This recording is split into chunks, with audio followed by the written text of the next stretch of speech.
கட்டியக்காரன் வரோரதென்ன பாருங்க, வந்தானதென்ன பாருங்க, கட்டியக்காரன் வரோரதென்ன பாருங்க.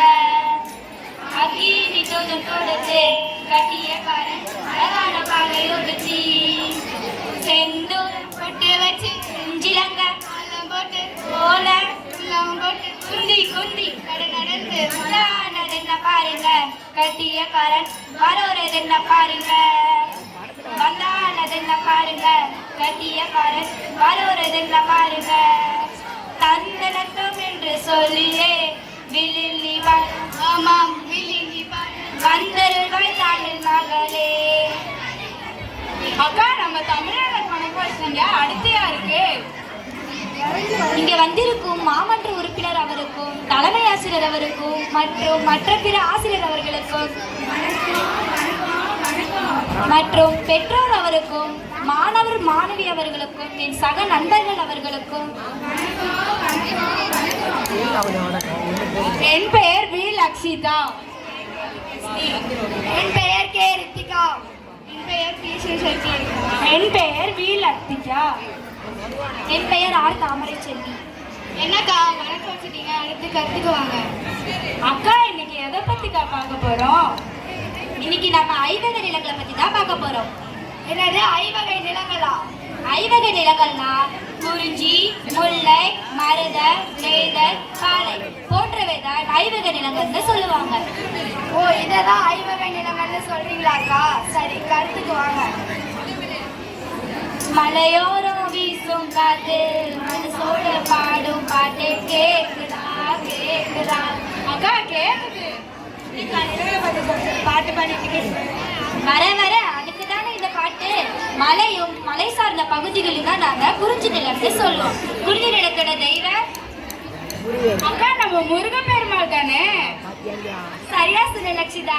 குறிஞ்சி நில மக்களை குறவர்கள்னு சொல்லுவாங்க.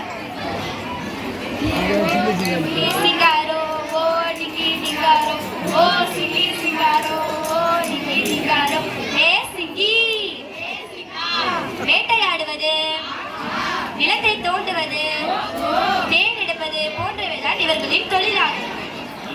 அருமையாக சொன்னீங்கக்கா. அடுத்து எந்த நிலத்தை பத்தி பார்க்க போறோம்? அடுத்ததா முள்ளு நிலத்தை பத்தி தான் பார்க்க போறோம். ராஜா சின்ன ரோஜாவோடு காட்டு பக்கம் வந்தாராம், ராஜா சின்ன ரோஜாவோடு காட்டு பக்கம் வந்தாராம்.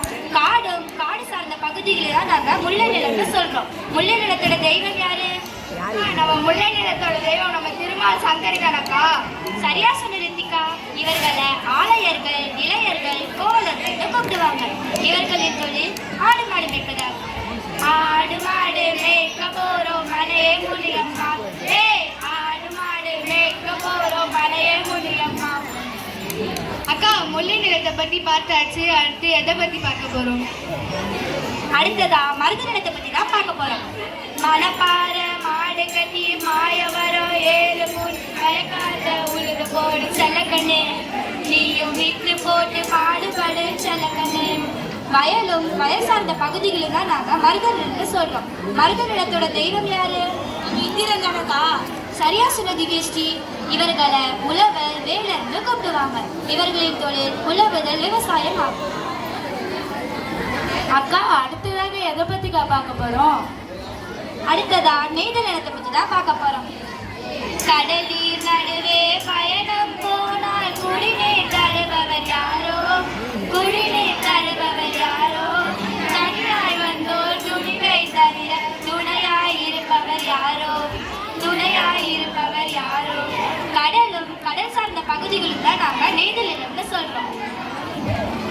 சரிக்கா, மேல சொல்லுங்க. நெய்தல் நிலத்தோட தெய்வம் யாருன்னு தெரியுமா? அக்கா, நம்ம வருண பகவான் தானே? சரியா சொன்ன லத்திகா.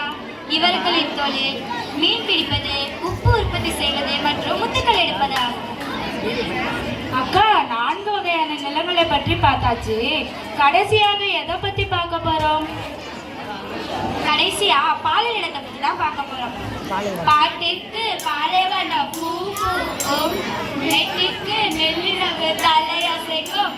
பாட்டுக்கு பாலைவன பூ பூக்கும், நெட்டிக்கு நெல்லிரவு தலையசைக்கும்.